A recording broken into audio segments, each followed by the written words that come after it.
Він з'явився у місті так несподівано, ніби впав з неба. Без жодних статевих ознак, смугастий, жовто-блакитний і здалеку трохи схожий на бджолу. Одні кажуть про його іншопланетне походження, інші вказують на міську владу. Для більшості ужгородців ідентифікувати породу ведмедя на площі Поштовій важкувато. Даже я в медведях не очень, я в биологии не очень разбираюсь, поэтому медведи даже не знаю. Медведь? Якийсь медведь. Що з ним взяти? Порода? Бурий? Я вгадала. Панда. Це бурий? Ні, закарпатський. Не похожий на карпатську породу. А на яку? А чорт його знає на яку. А от спеціалісти з геральдики за яскравим екстер'єром звіра відразу називають його вид. Виявляється, належить він до рідкісного підвиду. Його поза називається в геральдиці повстаючий, медвідь повстаючий або урсус рампант. Більше світла на походження медведя на площі Поштовій дає його земний батько, молодий скульптор Михайло Колодко. Він відразу розвіює теорію іншопланетного походження звіра. Нічого позаземного у ньому нема. Усього-навсього 100 кілограмів бетону, а всередині справжній 100% закарпатський дух. Виготовлено в Україні на замовлення міської влади. То, що впало замовлення саме на мене, я його втілив перший, я думаю, що це просто доля випадку якогось.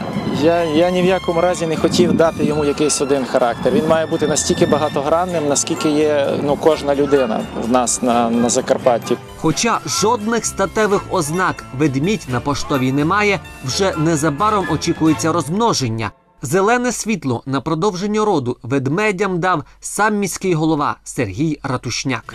Цей ведмедик тільки перша ластівка, який з'явився тут у нас в місті. Наступні ведмедики, які з'являться в місті, напевно, і не тільки в місті, а на Закарпатті, вони будуть своїм сюжетом, носіями цього сюжету вони будуть являтися, і цей сюжет буде розкривати багатство нашого краю. Поки міська влада впроваджує план ведмежої пандемії, думка ужгородців розділилась. Одні за клишоногих, інші проти. Щось необтесане якесь. Оригінальний. Без кусиці велика. Такий прикольний. Да, прикольний. Це як... Треба ще, да, всюди таких маленьких. А от з точки зору науки зоології розмноження – процес цілком природній. За прогнозами науки, Закарпаття вже за кілька років має стати справжнім ведмежим краєм, а Ужгород, відповідно, його столицею. Згідно останніх відомостей, і то в Червоній книзі України відображено, популяція ведмедя на території області нараховує близько 200 особин. І ця чисельність зростає, як не парадоксально.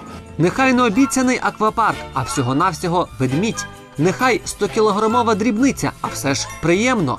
Аби ужгородці до виборів, як бурі ведмеді, не впали у спячку, міська влада, вочевидь, готує ще чимало сюрпризів.